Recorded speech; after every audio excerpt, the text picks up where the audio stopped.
Hey everyone, welcome to day 3 and benefit 3 of the 5-day ketosis challenge hosted by Goody Beats and Keto Coach.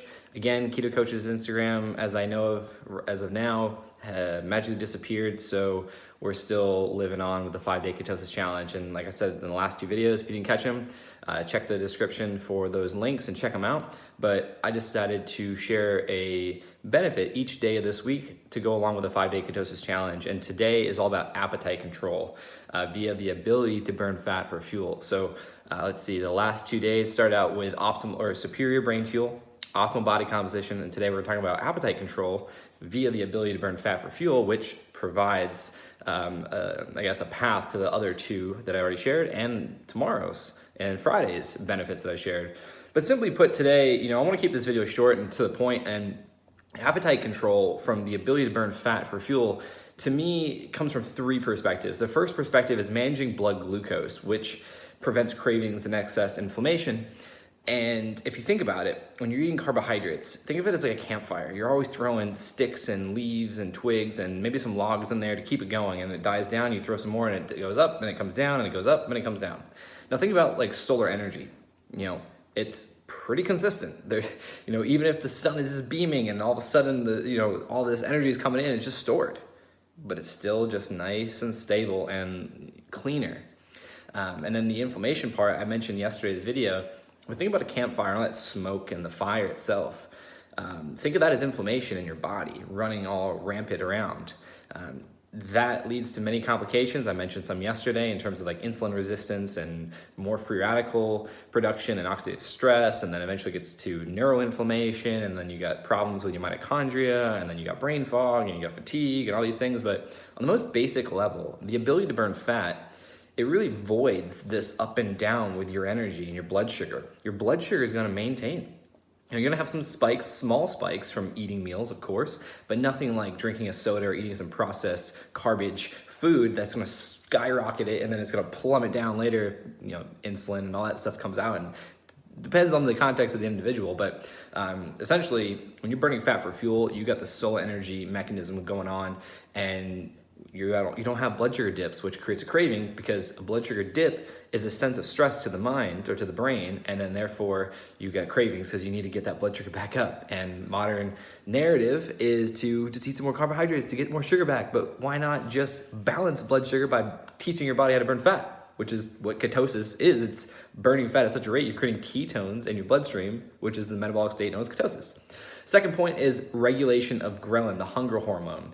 I'm not going to go too deep into that because I also am not an expert in that, but from my understanding on a basic level that you can understand as well, ghrelin is our hunger hormone, and there's a lot of data showing that being able to burn fat for fuel, being in a state of ketosis, helps manage ghrelin and the regulation of leptin, the satiety hormone. So it's been shown, on a ketogenic approach in a state of ketosis, those 2 hunger hormones, appetite hormones, are more better regulated as well. Adding that into preventing cravings from having stable blood sugar. This is a great equation to having appetite in your control, having the liberation from needing all these meals and the freedom to just live your life without focusing on when am I going to get my next meal. Being a former athlete, being told I need to eat 6+ meals a day and snacks and then eat right before bed and all the carb up and all that, that's garbage. If you do things right per your goal, your individuality, the context, you can do this. You can burn fat for fuel, utilize carbohydrates strategically for performance moments, and not need to deal with all the other garbage that comes with living off of carbs and sugar. So third point is, I mentioned this in the first video, superior brain fuel. Ketones are superior brain fuel for our brain and our body. And it helps the former aspects of regulating appetite, which all of this does is increases our willpower and our motivation. When people say, I got a problem with willpower, I'm not motivated enough to stay on track. There's internal mechanisms, mentally, emotionally, biologically, chemically, physiology, all of these things that are coming into the picture based on the way you eat and live your life. If you're nonstop eating carbs and sugar, you're drinking alcohol, you're stressed mentally and physically, maybe you're doing chronic cardio because you were told that burning more calories is how to lose weight, and that comes from expending more energy. And if you're running and you're doing all this cardio, you're gonna be burning more calories. But no, like all of that is creating the storm inside that's creating, on the simple perspective, creating more cortisol and stress, which is also raising your blood sugar. And then insulin comes, drops your blood sugar, then you need to eat carbs, you get cravings, you get all this and that. And if you want to be liberated from that, if you want to feel freedom to live your life and to have sustainable energy, to have mental clarity and cognitive performance enhancement and optimal body composition, appetite control is just a byproduct, a positive consequence of burning fat for fuel and being in a state of ketosis. And so that's all I have to share with you guys today is, to summarize, appetite control comes from managing your blood glucose, which prevents cravings and excess inflammation. Being in a state of ketosis helps manage ghrelin and leptin. Ghrelin's your hunger hormone, leptin's your satiety hormone. It does a lot more than that, but again, this is just surface level things because we're just civilians, we're not doctors or researchers. And then ketones are superior brain fuel, which I talked about on Monday for day 1. I'm gonna link Monday and Tuesday's videos below so you can check them out. If you guys have any questions, comment below. A little mustache update, got it nice and trimmed for Stash Strong.